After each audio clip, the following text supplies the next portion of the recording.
बिस्मिल्लाहिर्रहमानिर्रहीम, अस्सलाम वालेकुम। नाजरीन, मेरी पोस्टिंग जो है थाना कोट सब्जल पे वो 3 दफ़ा रही। पहली दफ़ा मैं 92, 93, 94 में वहाँ SHO था। उस वक्त पहले तो जुल्फ़कार चीमा थे SSP, उन्होंने मुझे लगाया। फिर एजाज़ मलिक रहे SSP और फिर 94 में मैं वहाँ से मेरी ट्रांसफ़र हो गई और दोबारा फिर मेरी पोस्टिंग होती है जी 1998-99 में जी।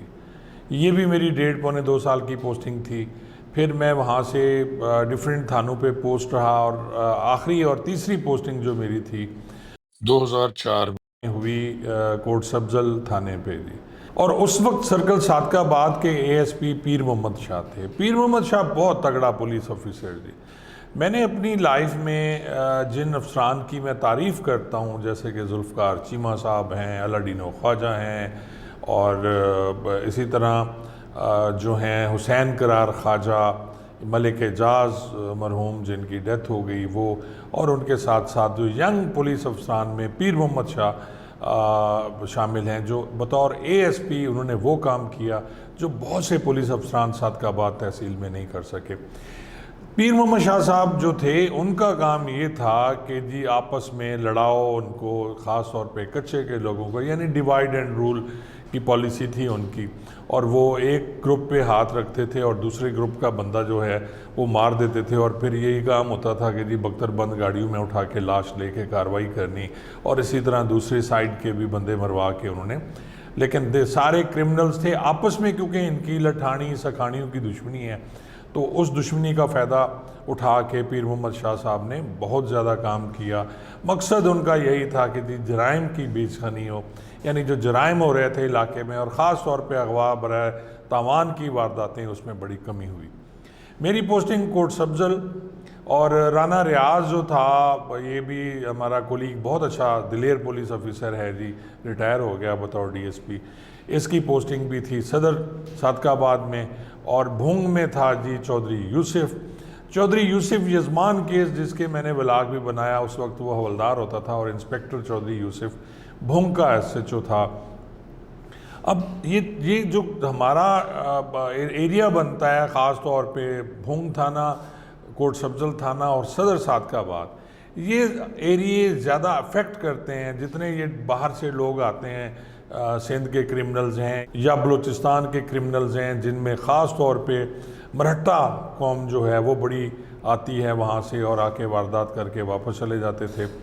उनको काबू करने के लिए फिर प्लान यही होता था कि जी हम या तो उनके घरों पे रेड करें। एग्रेसिव पॉलिसी हम लोग अपनाते थे। ये नहीं है कि डिफेंसिव हम बैठे हुए हैं, हम लोग डिफेंसिव भी होते थे, अपने इलाके में गश्त को मौसर करते थे, लेकिन साथ साथ हम अग्रेसिव होते थे।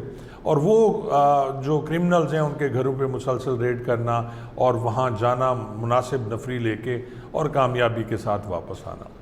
इसी तरह का आज मैं आपसे एक रेड डिस्कस करना चाह रहा हूँ। पीर मोहम्मद शाह साहब ने प्लान किया उस रेड को, और एक दिन मुझे कॉल आई और उन्होंने कहा जी कि आप आ जाएं वहाँ थाने भुंग में। अब मैं भी थाना भुंग पहुँच गया। वहाँ पता चला कि जी पीर मोहम्मद शाह साहब और राना रियाज, मैं और चौधरी यूसुफ मोटरसाइकिल्स पे हमने जाना था रैकी करने के लिए। आप ये देख लें कि एक पुलिस ऑफिसर जो बिल्कुल यंग है, लेकिन वो ख़ुद रैकी करने के लिए साथ जा रहा है। और इस तरह के अगर अफसरान हो तो फिर आपका भी दिल करता है। जैसा कि मैं पहले भी कह चुका हूँ, AD ख्वाजा जो IG मोटरवे रहे हैं, IG बलूचिस्तान रहे हैं, वो अपनी गन लेके चलते थे। और ये असूल है जी, सादकाबाद में जो जॉब करते हैं पुलिस मुलाजमीन, पुलिस अफसरान वहाँ का और सिंध का, कि हर अफसर को अपनी कलाशनकोफ ख़ुद उठानी पड़ती है, और साथ में वो मैगज़ीन के लिए जो बंडोरली होता है वो भी बड़ा लाजमी होता है, क्योंकि फिर जब फायर शुरू होता है या ऐसा मौका आ जाता है तो फिर बड़े बड़े भाग जाते हैं और फिर अपनी जान खुद बचानी पड़ती है। हम लोग जी रवाना हुए रैकी के लिए। अब मैं और राना रियाज एक साथ थे, एक मोटरसाइकिल पे। राना रियाज मोटरसाइकिल चला रहा था, मैं पीछे था, और हमारे पास असला भी कोई नहीं था। अजरकें हमने पहनी हुई, सफ़ेद जो शलवार कमीज़, सीवीज़ जिस ड्रेस को कहते हैं, उसमें हम बैठ गए और रवाना हो गया। दूसरे मोटरसाइकिल पे चौधरी यूसुफ मोटरसाइकिल चला रहा था, और जो पीर मोहम्मद शाह साहब थे वो उसकी मोटरसाइकिल पे पीछे बैठे हुए थे।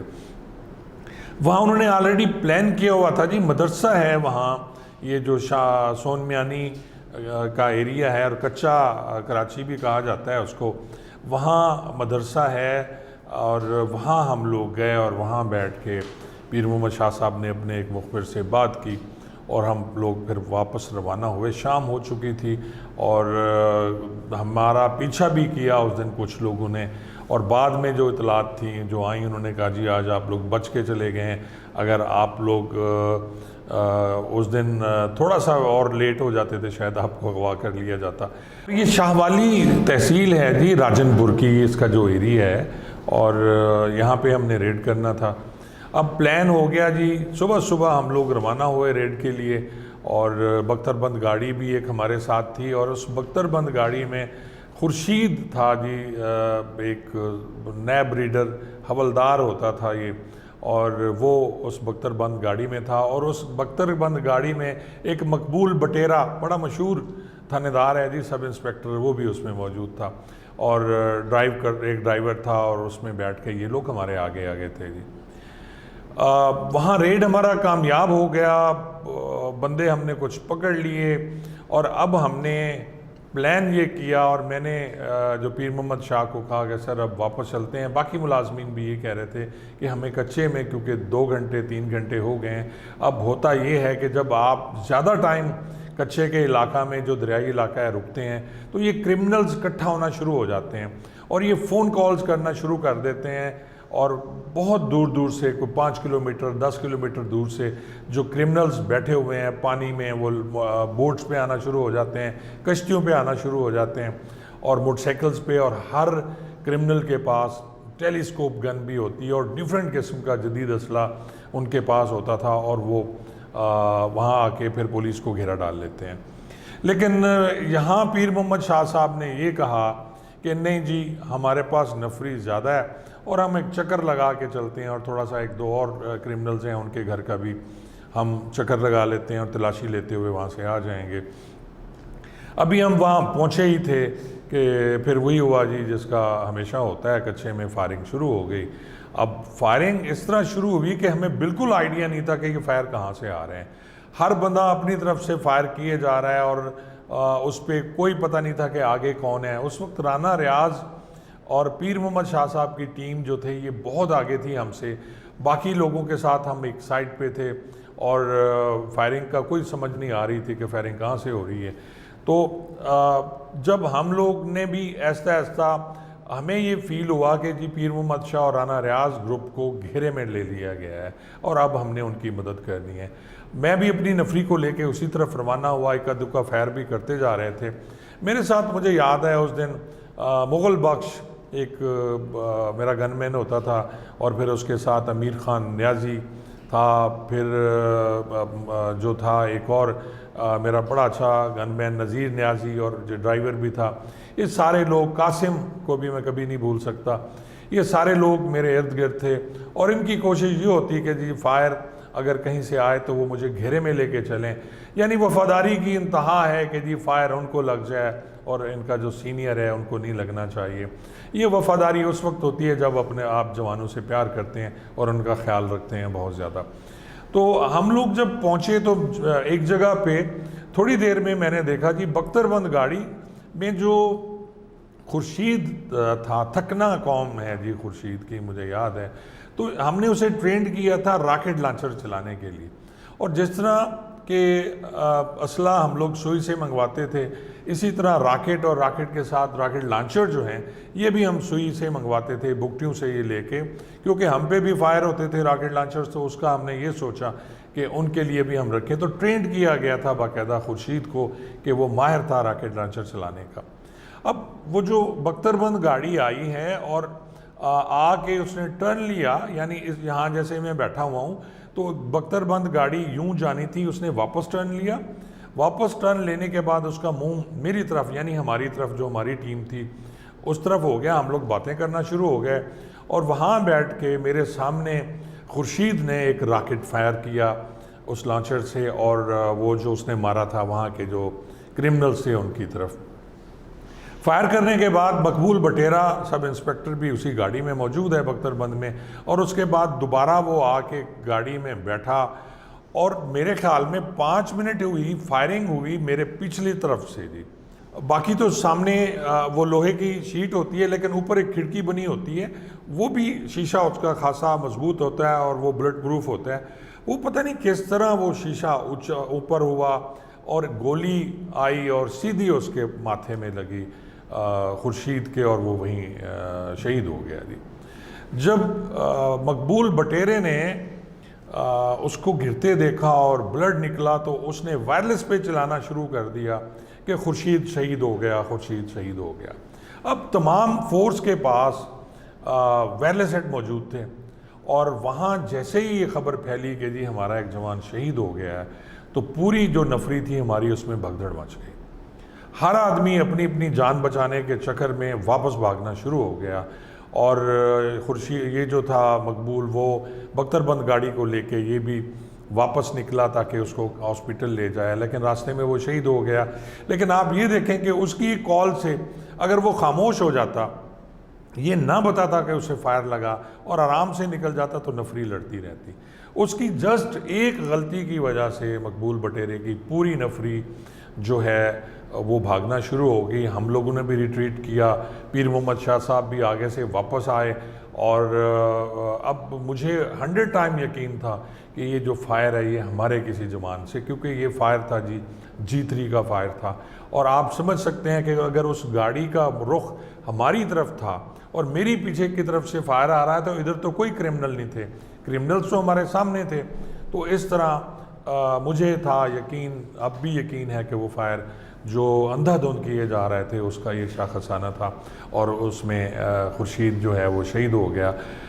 हम लोग वापस हुए तो पीछे से जितने क्रिमिनल्स थे उन्होंने शोर करना शुरू कर दिया और दरख्तों पे चढ़ के टेलीस्कोप गन्स के साथ उन्होंने हम पे फायरिंग की। और उस दिन वाकई लग रहा था कि हमारे कोई मेरी गोली बाएं तरफ से जा रही है, कोई दाएं तरफ से जा रही है। और फिर मैं दाद दूंगा मेरे उन्हीं जवानों को जो मेरे इर्द गिर्द घेरा डालकर अपने सीनियर्स को बचा के लेके जा रहे थे, और जिसमें वही अर्ज़ किया जैसे मैंने कि जो वही मेरा स्टाफ जो हमेशा मुझ पे जान देता था वो मेरे साथ था। हमारे जी उसमें एलीट के 3 जवान ज़ख्मी हुए, एक खुर्शीद शहीद हो गया और बड़ी मुश्किल से हम लोग जान बचाकर वापस पहुँचे।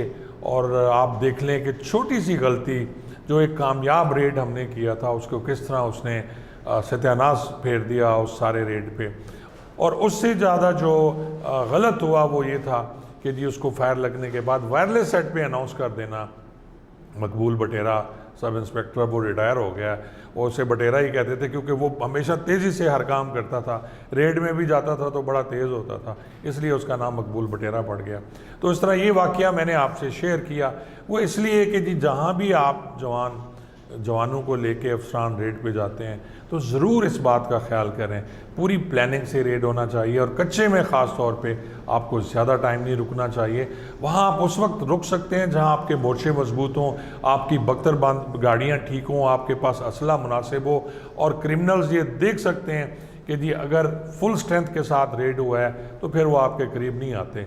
लेकिन अगर नफरी कम हो और उन्हें अंदाज़ा हो जाए कि हमने इन्हें भगाना है, क्योंकि वो लोग तो कच्चे के रहने वाले हैं, वो एक एक इंच से उनकी वाकफियत है, एक एक दरख्त पे खड़े जहाँ वो फायर करते हैं उन्हें पता होता है कि ये दरख्त कहाँ लगा हुआ है और हम किस एंगल से फायर कर सकते हैं, तो फिर हमेशा नुकसान होता है।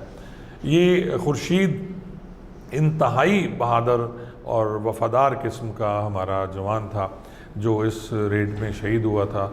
मुझे ये वाक़या याद आया क्योंकि कल भी मैंने कच्चे का व्लॉग किया था, इससे पहले परसों भी मैंने कच्चे के बारे में अख्तर शहीद की बात की थी। तो ये सारे हमारे वो जवान हैं जो शहीद हुए कच्चे में और आज इनको याद भी कोई नहीं करता। और मेरी रिक्वेस्ट होगी रेंजर खां पुलिस के सीनियर से कि अपने इन शहदा का ख्याल किया करें, इनके बच्चों का ख्याल करें। इस तरह मैंने आपसे शेयर किया वाक़या। इंशाल्लाह अगले व्लॉग में कोई और अच्छा और दिलचस्प वाक़या मैं आपसे डिस्कस करूँगा। शुक्रिया।